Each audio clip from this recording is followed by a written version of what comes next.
దసరా, దివిల, సంక్రాంతి, ఉగాది, శ్రీరామనవమి, హోలీ, హనుమాన్ జయంతి, రాకిట్ల పండుగ, వినాయక చవితి, దుర్గా నవరాత్రులు ఇవి అందరు చేసుకుంటారు.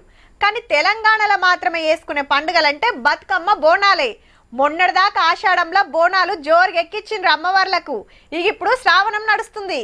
అట్లనే ఈ నెలల సుత ఓ పండుగ చేసుకుంటారు. హగో గదాని ముచ్చటే ఇది.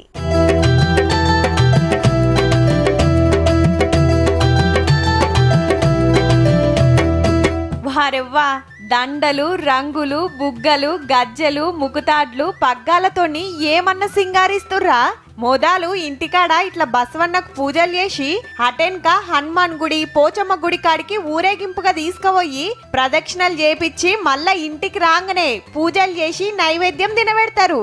ఈ పొలాల నాటికి వ్యవసాయం అనేటువంటి పనులు, దుక్కి, డౌరా, ఈ పనులన్నీ కూడా బరువు పనులన్నీ అయిపోతాయి. కాబట్టి ఒక రోజు ముందు బరువులు అనేటువంటిది మెడల మీద బరువులు అనేటువంటి దించేసి గదన్నట్టు వ్యవసాయంలా డౌర కొట్టుడసంటి బరువు పనులు అయిపోతాయి. కాబట్టి ఎడ్ల మెడల మించి బరువు దించి అవిటిని కొలుసుకుంటారన్నట్టు. పతేడు శ్రావణంలా పొలాల అమాస నాడు ఇట్లా ఎడ్లకు పూజలు చేస్తారు రైతన్నలు. పాత ఆదిలాబాద్, నిజామాబాద్ జిల్లాల్లో ఎక్కువ చేస్తుంటారు. అయినా ఇంకో 5-6 రోజులు ఉన్నది కదా అమాసకు, అప్పుడే చేస్తున్నారేంది అంటారేమో. ఎప్పుడైనా ఎవ్వలింట్లో అల్లు ఎడ్లకు పూజలు చేసి నైవేద్యాలు పెడతారు. కానీ తాప సర్కార్ తరపున వేస్తామని సాటింపేసిండు ఆదిలాబాద్ కలెక్టర్ సారు.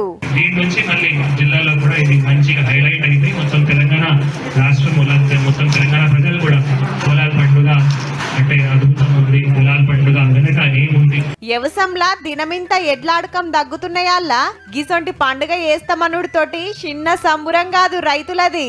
ఈ సంవత్సరం జిల్లా కలెక్టర్ గారు దీనికి పోలాల అమావాస్యను ప్రత్యేకంగా జిల్లాలో నిర్వహిస్తామని ప్రకటించడం వలన రైతులందరూ హర్షం వ్యక్తం చేస్తున్నారు. పొలాల పండుగ సంబురాలు ఎంత ధూమ్ధామ్ గా నడుస్తాయో అమాస నాడు క్లియర్ గా చెప్పుకుందాం తీయుర్రి.